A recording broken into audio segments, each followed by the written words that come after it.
Much for joining us at 11. I'm Mike Dunstan. And I'm Alicia Roberts. Breaking within the last 90 minutes, Governor Brian Kemp ordering mandatory evacuations along the state's coastline starting tomorrow at noon. And as Georgia gets ready right now, Hurricane Dorian still pummeling the Bahamas after making landfall earlier today. We just received this stunning new video into the newsroom.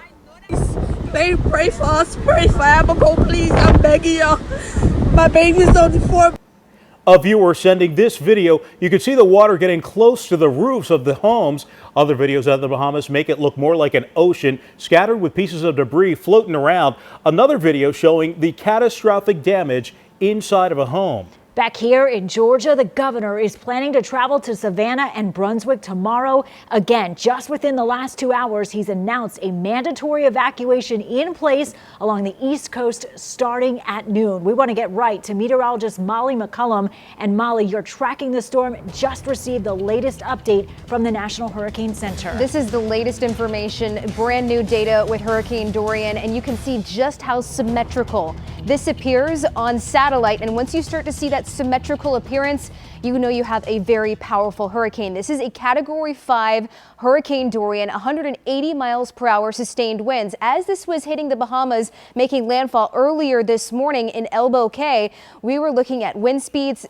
and wind gusts topping 225 miles per hour, and storm surge anywhere from 18 to 23 feet. This is still over the Bahamas right now because it is moving so slowly to the west at about 6 miles per hour, and it's very unnerving to look at this satellite and just how close this is to the eastern coast of Florida, with some of the far outer bands already lashing areas like West Palm Beach, all the way down even into the Miami area. We have some hurricane warnings out for the eastern coast of Florida, and that does include the Melbourne area as well as Fort Pierce. Even farther inland, we have tropical storm watches in effect, and that's for just the proximity of how close this major hurricane is going to get to the eastern coast of Florida. It will weaken to a Category 4. I don't even like to use the word weaken because that is a very strong hurricane, and move just up the eastern coast. It is still well within the realm of possibility that we could see a landfall on the eastern coast of Florida. Just a small wobble to the west will make all of the difference. Just a couple of miles will make a big difference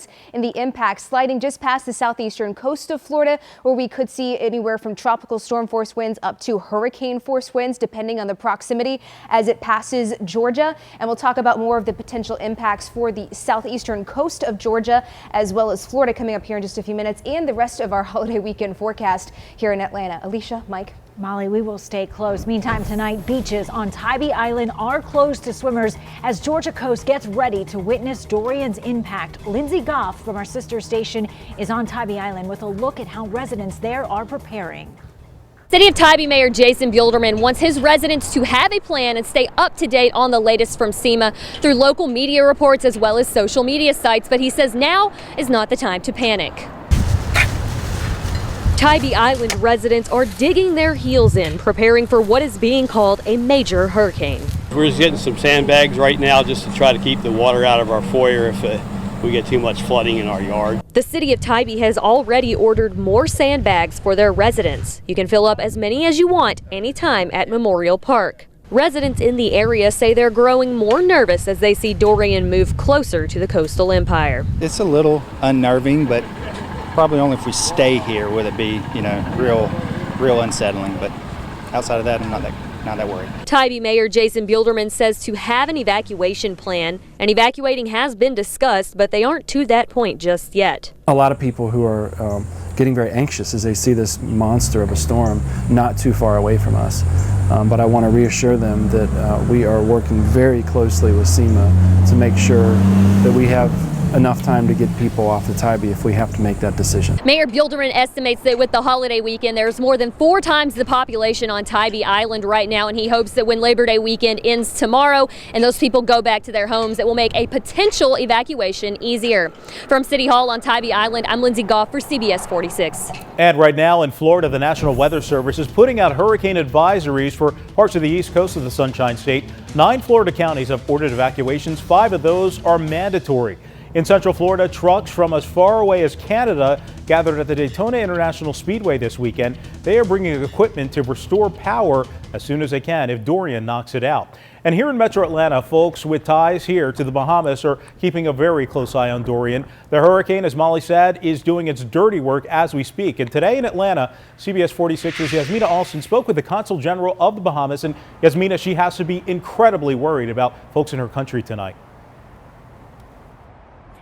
Mike, she is. As more videos come in, the Consul General says it's, of course, a very scary time for people living in the Bahamas and also those here in Metro Atlanta who have family that are in the Bahamas. But she says they are paying close attention. Not what we would want to see right now. You know, it is a ferocious hurricane. It's a Category 5, the most devastating our country has ever seen. It's videos like this the Bahamas Consul General in Atlanta has been getting, showing the impact of Hurricane Dorian. Just knowing what the islands look like, how beautiful they are, how pristine they are, and really enjoying our paradise and comparing it to what we're seeing today has everybody kind of in a very down spirit today. Those at the Consulate General in constant communication with family and friends who are bracing for impact. It's terrifying. One of our consulate staff, she has a brother in Abaco, and she got word today that his roof was torn off and that the flood waters are rising. So it's a very real and very scary situation for Bahamians. She tells me it's hard for those here to see the damage this storm has already done, but they're staying updated and ready to turn to relief efforts. We're just praying for them right now. The Bahamas Association of Georgia staying alert as well. Christopher Rooker telling me Hurricane Dorian, nothing like what his country has ever seen. Bahamians, although they may be away from home physically, but they are mentally and emotionally are there in the country. And they're asking if you want to send donations to send them to the consulate in Miami because they'll be ready to go down there. And right now they're looking for emergency supplies. Live in Atlanta, Yasmina Alston, CBS 46 News. Likely the need will be great. Yasmina, thank you. Also here in Georgia tonight, the Civil Air Patrol Southeast region is springing into action. And as CBS 46's Melissa Stern found out, pilots are getting ready to help after the hurricane moves through.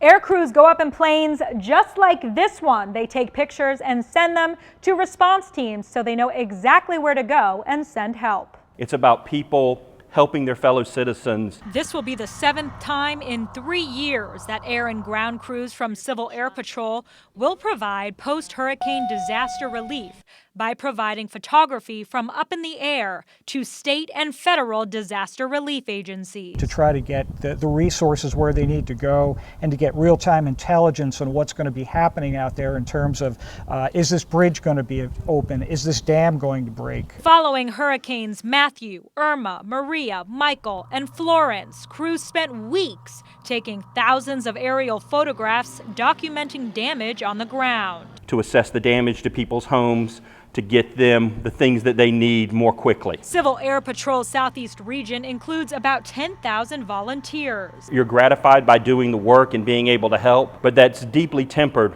by the thought of the way the storms affected people and their lives. Their job includes damage assessment, search and rescue, and transport. A lot of what we do is we take imagery. That imagery is used by FEMA to assess damage so they know where to send their urban search and rescue teams, so where they know where to deploy people on the ground. They do this every time there is a hurricane or natural disaster, helping thousands of people. They say they will do the same once Hurricane Dorian passes. People are watching the hurricane carefully, preparing, making sure things are ready to respond once the storm passes. Air crews will head out as soon as the hurricane passes. And again, they take pictures and send them to agencies like FEMA to make sure that help gets on the ground as quickly as possible.